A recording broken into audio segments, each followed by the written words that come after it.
Assalamualaikum warahmatullahi wabarakatuh.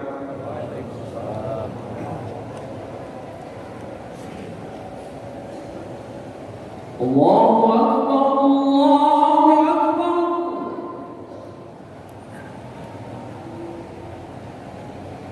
Allah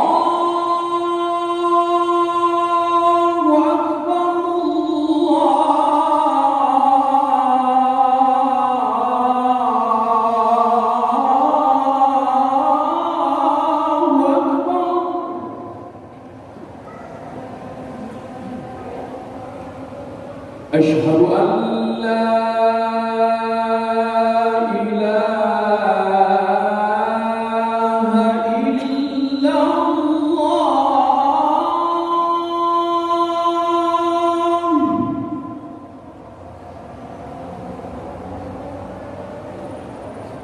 Asyhadu an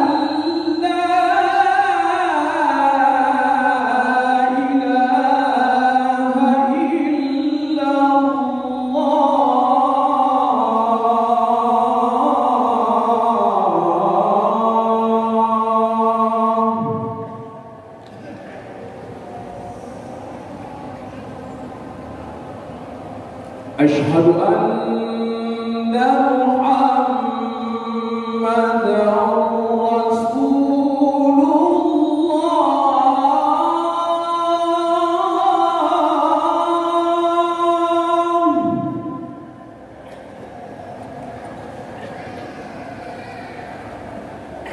Asyhadu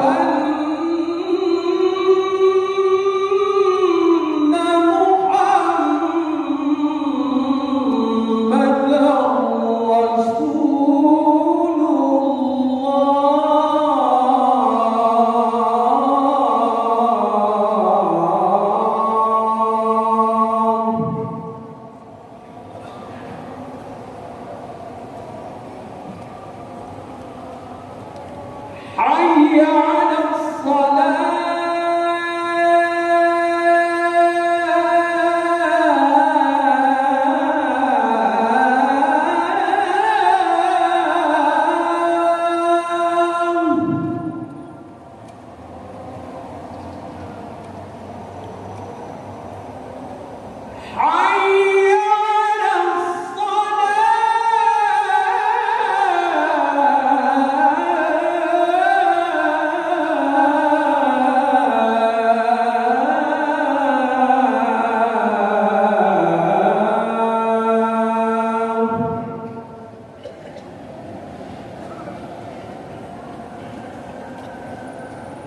Hayya 'alal falah.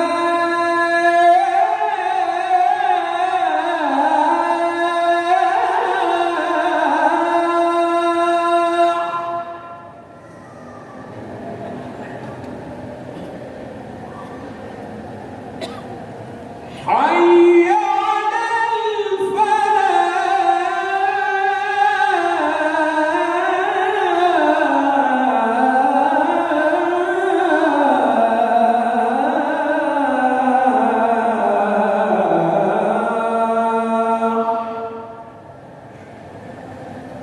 Allahu Akbar,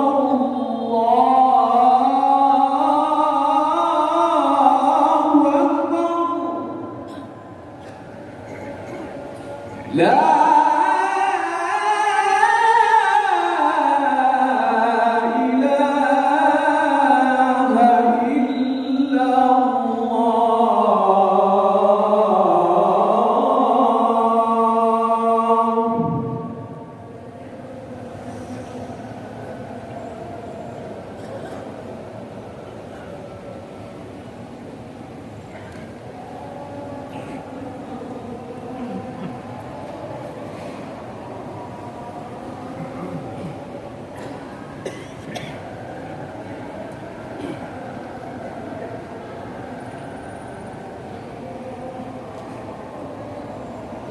Alhamdulillahilladzi khalaqas samawati wal ardh wa ikhtilafil laili wan nahar la ayatin li ulil albab. Asyhadu an la ilaha illallah wa وحده لا شريك له وأشهد أن محمدا عبده ورسوله صلى الله عليه وسلم لا نبي بعده اللهم صل وسلم وبارك على محمد وعلى آله وصحبه أجمعين أما بعد فيا عباد الله أوصيكم بتقوى الله فقد فاز المؤمنون اتقوا الله حق تقاته ولا تموتن إلا وأنتم مسلمون قال الله تعالى في القرآن الكريم أعوذ بالله من الشيطان الرجيم بسم الله الرحمن الرحيم ولو أن أهل القرى آمنوا واتقوا لفتحنا عليهم بركات من السماء والأرض ولكن كذبوا فإنهم بما كانوا يكسبون.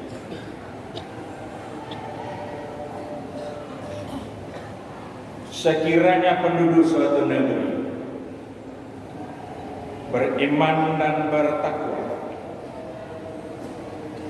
maka sungguh pasti kami limpahkan kepada mereka berkah dari langit dan bumi. Tetapi nyatanya mereka mendustakan ayat-ayat kami, maka kami siksa mereka sesuai dengan apa yang mereka lakukan. Quran Surah Al-A'raf ayat ke-9.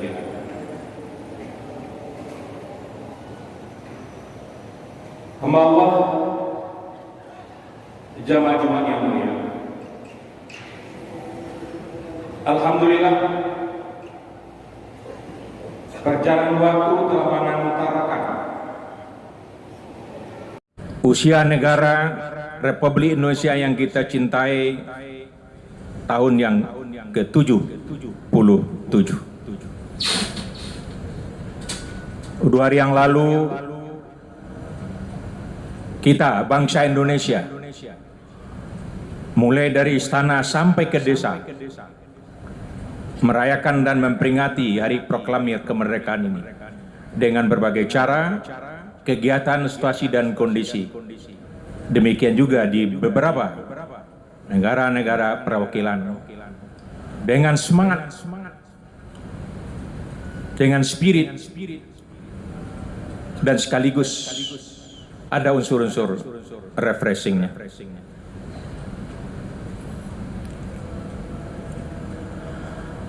Menyimak apa yang dilaksanakan atau kita laksanakan dalam memperingati, merayakan kemerdekaan,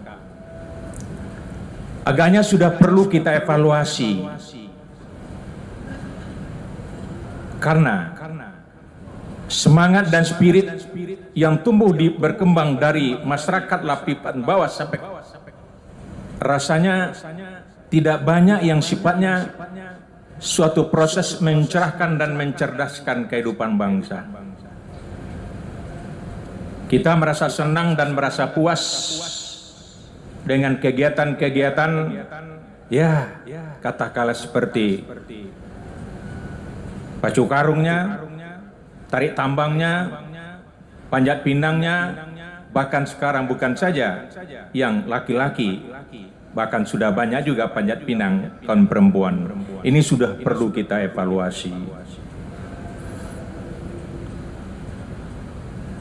Nah, kalau kita cermati apa yang dilakukan oleh para pejuang-pejuang kita, termasuk apa yang dituangkan dalam konstitusi, setidak-tidaknya hari kemerdekaan, hari peringatan kemerdekaan ini, ada 3 hal yang harus kita lakukan secara sungguh-sungguh dan serius,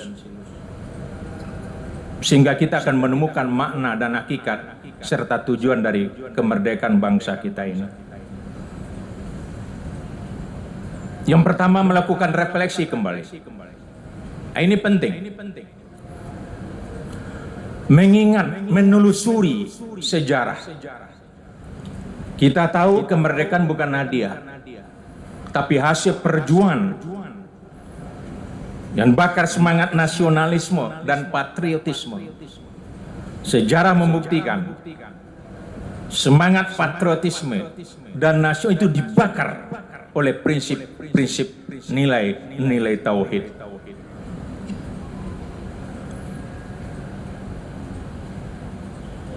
Cobalah kembali, wahai saudara-saudaraku, terutama generasi muda, kembali sejarah.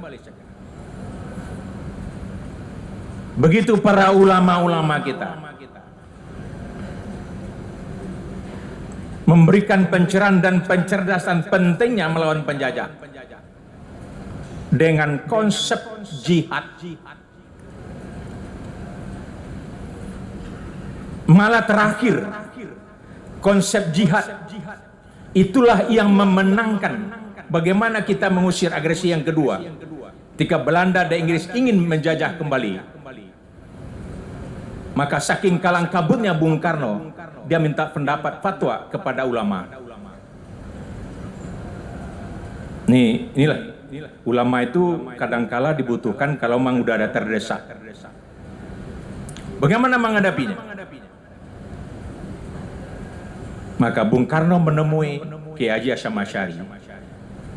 Pada malam itu terbentuklah pertemuan ulama se-Jawa dan Madura, melahirkan resolusi jihad. Silakan lihat di museum. Resolusi jihad. Hanya semangat jihadlah yang mampu mengusir penjajah. Dan semangat jihad itu yang dibakarkan, diterbitkan, diorbitkan oleh ulama-ulama kita.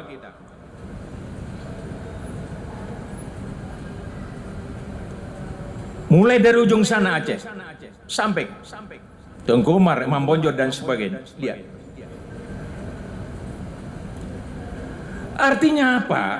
Bahwasanya peran ulama dalam memerdekakan Republik ini bukan peran pinggiran, bukan peran partisipan, tapi peran penentu. Dan ini harus disegarkan kembali. Karena ada pihak-pihak yang sengaja secara sistemik dan masif ingin menutup sejarah ini dan sekaligus memberikan label-label negatif kepada kelompok Islam. Kita masih ingat kalau dulunya waktu Sudomonya jihad, padahal tanpa jihad tidak mungkin merdeka. Sekarang radikal dan sebagainya. Dan ingat, buah atau hasil dari perjuangan ini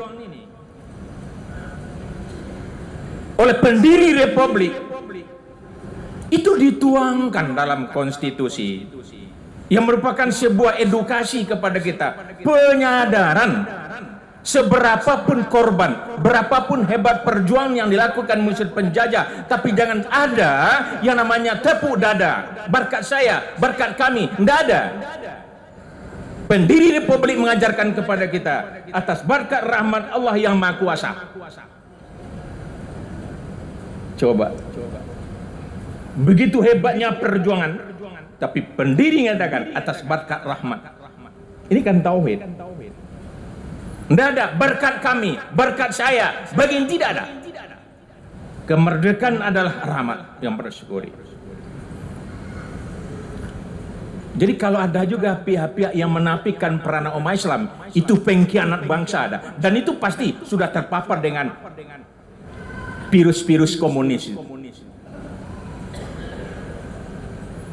Demikian juga kita lihat buktinya penamaan lembaga-lembaga negara.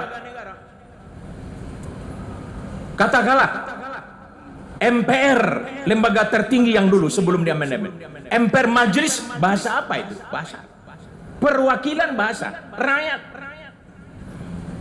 Dewan perwakilan rakyat, semuanya. Daulat kata-kata. Itu diambil dari kata-kata. Begitu peranannya ulama. Jadi yang kita maksud, para generasi muda, kita jangan sampai tertipu dengan cara-cara orang lain untuk meminggirkan peran dan jasa umat Islam dalam memerdekakan Republik ini. Itu yang kita maksud, perlu refleksi kembali. Dan ternyata nilai-nilai nasionalisme, patriotisme itu hanya bangkit kalau ada unsur jihadnya di sana, kesungguhannya. Makanya kita lihat dalam gambar-gambar yang sudah lusuh di majalah My Buku, terlihat begini genggaman tokoh-tokoh kita. Demi bangsaku, apapun kulakukan, esa hilang, dua terbilang, merdeka atau mati. Itu spirit apa? Kita sebagai bagian bangsa ini tentu sejarah ini jangan sampai terkubur dan dialihkan kepada hal-hal yang lain yang justru merusak persatuan dan kesatuan. Yang kedua, perlunya melakukan evaluasi. Sudah refleksi, kita lakukan evaluasi. Untuk apa sebenarnya kita merdeka?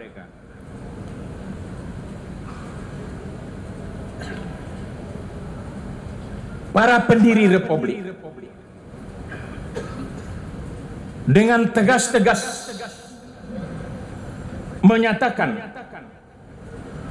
bahwa tujuan merdeka adalah di samping memupuk persatuan dan berdaulat, adil dan makmur. Itu yang dituangkan dalam konstitusi. Bacalah pembukaan.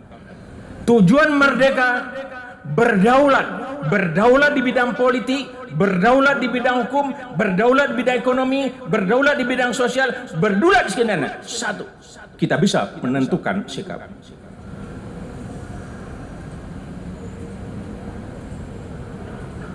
Makanya kita lihat tekad yang sudah dinampakkan oleh pendiri republik. Maka Bung Hatta, menurut catatan, sebagai konseptor negara demokratis,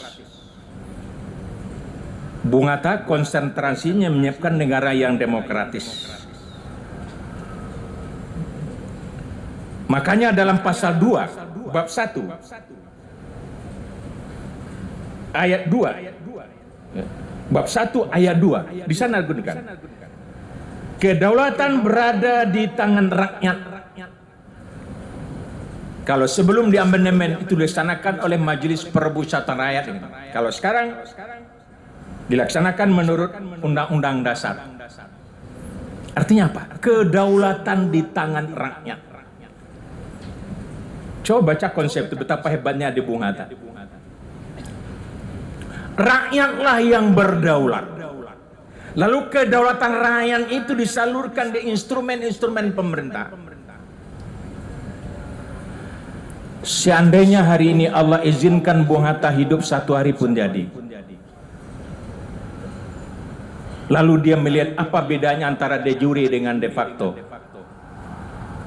Kalau de jure tertulis kedaulatan berada di tangan rakyat, secara de facto kedaulatan berada di tangan partai, bukan tangan rakyat.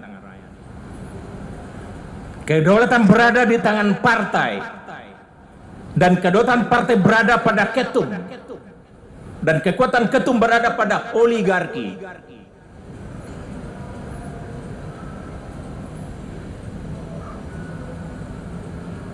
Muhammad Yamin yang konsen mempersiapkan bagaimana membentuk negara hukum, masih Minang lagi. Maka dituangkan dalam bab 1 pasal ayat 3 dibunyikan, negara Indonesia adalah negara hukum.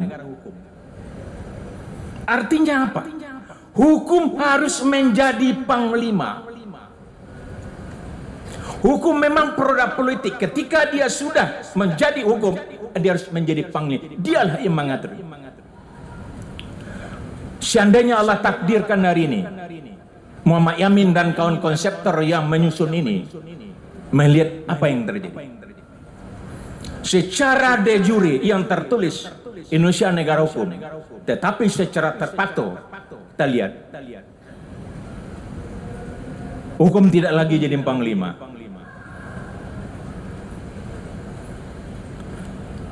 Nah, inilah yang dimaksud untuk bagaimana memperingati kemerdekaan itu. Harus ada kita rajin menggali, merevitalisasi. Di mata hukum tidak. Di mata hukum yang dikonsep, yang dituangkan oleh pendiri-pendiri Republik tidak membedakan mana yang jenderal, mana yang kopral, mana yang petani, mana yang menteri, mana yang pejabat, mana yang sama di mata hukum. Biar jenderal, biar kopral, kalau dia melanggar hukum tidak ada wanti-wantinya. Itu yang dimaksud. Nggak mudah mengonsep, nggak mudah.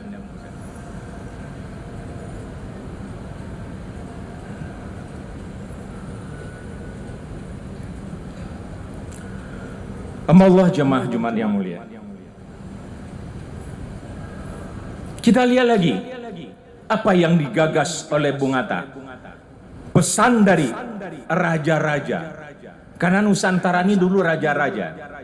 Raja berpesan, silakan kita merdeka, kuserahkan wilayahku. Tapi bagaimana negara bisa mengakomodir sumber daya alam yang adanya? Maka Bung Hatta menuangkan dalam pasal 33 ya. Dituangkan di sana. Bumi dan air, kekayaan alam yang terkandung di dalam dikuasai oleh negara dan dipergunakan untuk sebesar-besarnya kemakmuran, sebesar-besarnya kemakmuran rakyat. Lihat naskahnya. Potensi alam, laut, gunung, semuanya yang merupakan negara yang dikuasai oleh negara. Oleh negara dipergunakan bagaimana kemakmuran rakyat sebagai tujuan untuk kemerdekaan, mencapai adil dan makmur. Sekali lagi, andai kata Bung Hatta ditakdirkan Allah hidup hari ini, coba lihat. Apakah sumber daya alam yang kaya masih dikuasai negara atau dikuasai oleh pengusaha? Ingat apa yang disampaikan Wakil Ketua Umum Majelis Ulama Indonesia, Dr. Anwar Abbas, di hadapan Presiden Republik Indonesia Pak Jokowi ketika rapat. Apa katanya? 56% lahan strategis itu hanya dikuasai oleh 0,2%.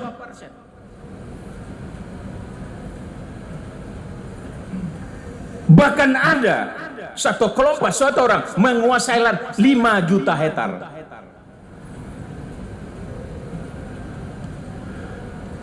Jadi memperingati kemerdekaan tidak hanya cukup lagi dengan baca Pandang Pinang, Pacu Karu, tarik tambang.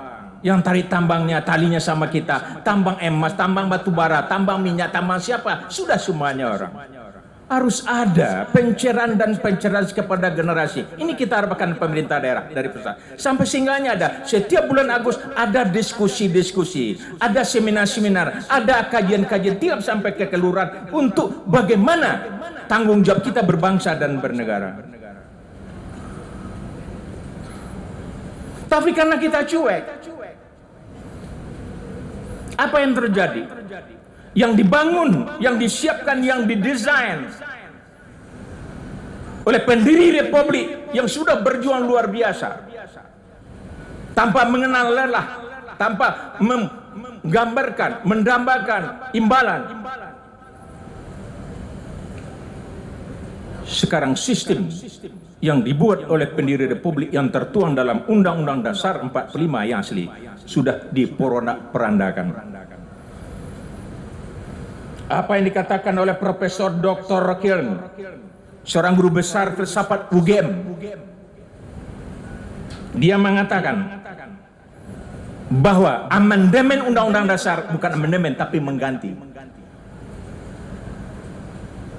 Bahkan melalui amandemen merupakan istilah Profesor Dr. Kiln, apa katanya? Ini merupakan pemurtadan. Jadi sistem hukum yang akibat amandemen terjadi murtad dari nilai-nilai Pancasila. Hamba Allah, makanya pendiri katakan rahmat Allah coba. Jadi apapun yang kita lakukan jangan sampai sumbunya lepas dari iman kepada Allah Subhanahu wa taala. Maka hasilnya evaluasi kita harus berani, kita jujur dengan diri kita. Apakah kita tidak merasa malu dengan pendiri-pendiri Republik? Ingat Bung Hatta, wakil presiden, tapi membeli sepatu baru saja nggak bisa.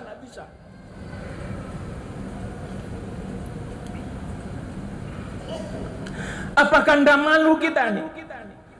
Jenderal Hugeng, Kapolri, bintang 4, rumah ngontrak. Muhammad Nasir, Perdana Menteri, luar biasa, jasnya ditumbal-tumbal jasnya, ndak ada jas baru itu.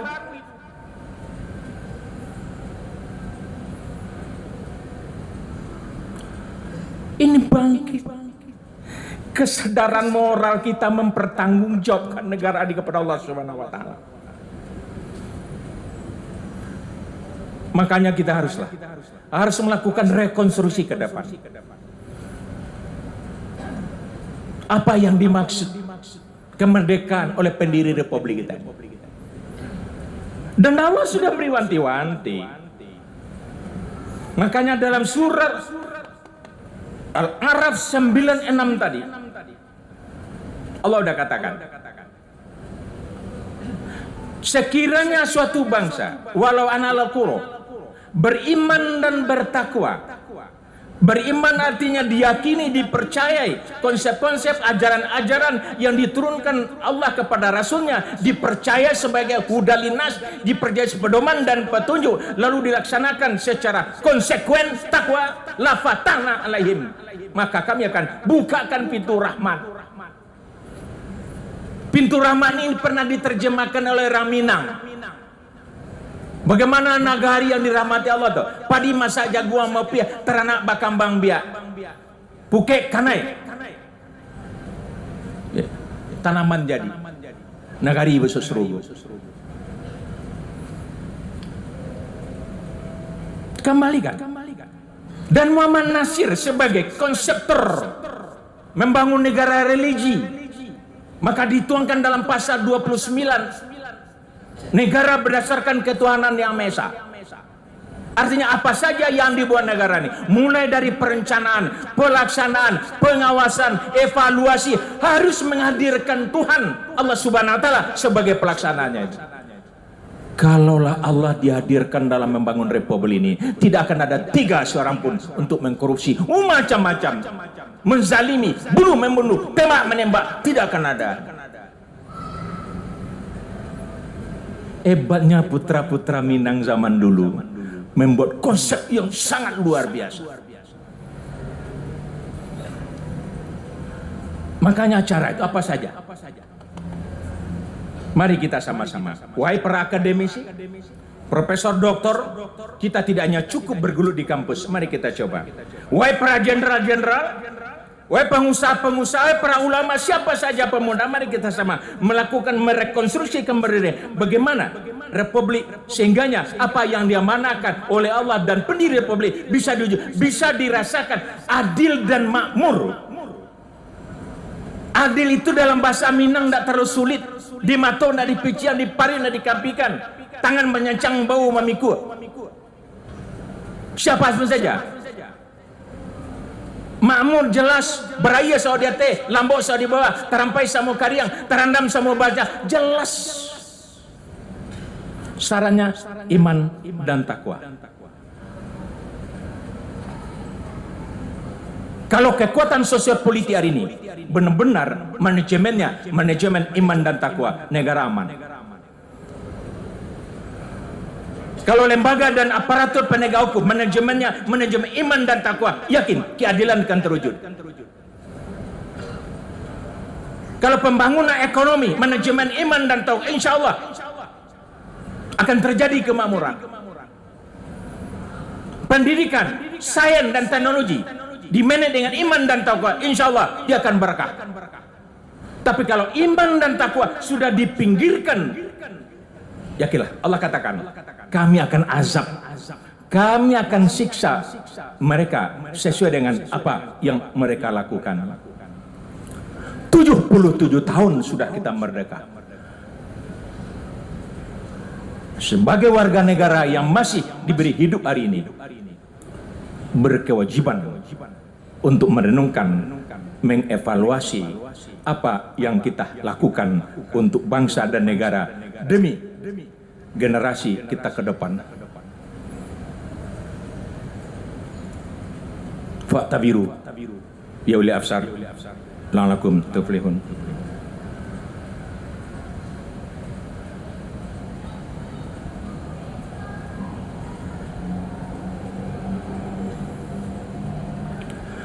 Hamdan wa syukralillah wa salatu wa salam rasulillah la haula wa la quwata illa billah asyhadu an la ilaha illallah wa la syarika lah wa asyhadu anna muhammadan abduhu wa rasuluh sallallahu alaihi wasallam dan nabiyya bangda Allahumma fashalli wa sallim wa barik ala Muhammad wa ala alihi wa sahbihi ajmain amma manufa'ya ibadallah usikum bittaqwallah faqad fazal muttaqun ittaqullaha haqqa tuqatih wa la tamutunna illa antum muslimun.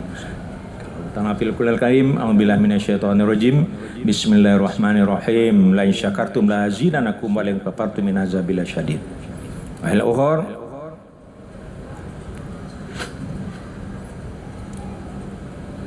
Allah akan membelasi jika kita benar-benar bersyukur dari apa yang telah diberikan. Hamba Allah, jemaah-jemaah yang mulia, bukakanlah mata, lihat, karena mata nanti akan dipertanggungjawabkan di hadapan Allah. Apa yang terjadi hari ini? Bukalah hati, karena hati nanti bertanggung jawab di hadapan Allah. Coba buka hati. Apakah keadilan, kebenaran, dan kejujuran masih menjadi raja dalam kehidupan? Bukalah telinga, dengar jeritan. Apakah masih tegak orang yang muras kekayaan negara ini sementara ada rakyat yang gak makan? Coba dengar jeritan, itu. Karena kata Allah, sesungguhnya hati, pendengaran, penglihatan akan kutanya pertanggungjawaban nanti kemana engkau pergunakan.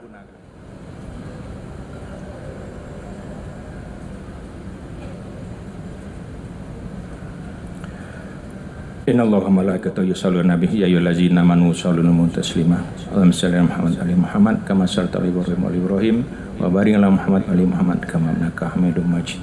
Allahumma mu'minina wal mu'minat wal muslimina wal muslimat al hayyi minhum wa amwat. Rabbana zalamna anfusana wa illam taghfirlana wa tarhamna lanakunanna minal khasirin. Ya Allah ya Rabbana, Engkau karuniakan kepada kami ya Allah negeri dan negara yang kaya raya, lautnya, hutannya, daratnya. Tapi karena kelemahan iman kami juga ya Allah, karena kerakusan kami ya Allah, hutannya rimbun sudah gundul ya Allah, bumi yang subur masih ada kering ya Allah.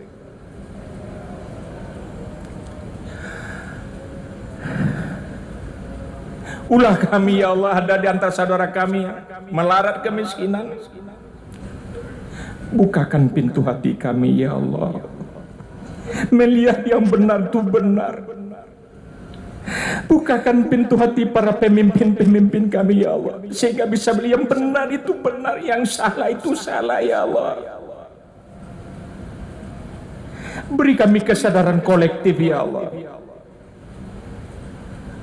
sehingga kami punya tanggung jawab tentang hidup dan kehidupan, punya tanggung jawab menyelamatkan bangsa dan negara, punya tanggung jawab keselamatan generasi kami ya Allah. Bimbing kami ya Allah, tunjuki kami ya Allah. Engkau tahu ya Allah betapa dahsyatnya pergumulan, percaturan ya Allah, yang bisa membelokkan iman dan keyakinan kami. Kalau bukanlah karena petunjuk dan bimbingan-Mu ya Allah, kami akan hanyut ya Allah, dia bahwa nafsu yang tak terbanding ya Allah. Bimbing kami ya Allah, tunjuki kami, beri kami kekuatan ya Allah, dan ampunilah dosa-dosa kami ya Allah. Berarti hidup yang Kau berikan ya Allah, kalau dosa dan salah kami tidak Engkau ampuni, apalagi harta dan kekayaan Kau berikan ya Allah, kalau dosa dan salah kami tidak Engkau ampuni. Apalah artinya pangkat dan jabatan yang kau manakan ya Allah, kalau dosa dan salah kami tidak kau ampuni. Ya Rabb, sebelum maut itu datang ya Allah, ampuni kami ya Allah. Luruskan cara berpikir kami ya Allah. Bersihkan hati dan kalbu kami ya Allah. Menegakkan kebenaran, keadilan dan kejujuran hanya semata-mata untuk mendapat ridha-Mu. Rabbana salamna anfusana wa illam taghfir wa tarhamna minal khasirin. Rabbana atina fid dunya hasanah wa fil akhirati hasanah wa qina azabannar. Ibadallah, innallaha ya'muru bil 'adli wal ihsan wa ita'il qurba karun wala zikrullah ya akbar. Walhamdulillah rabbil alamin.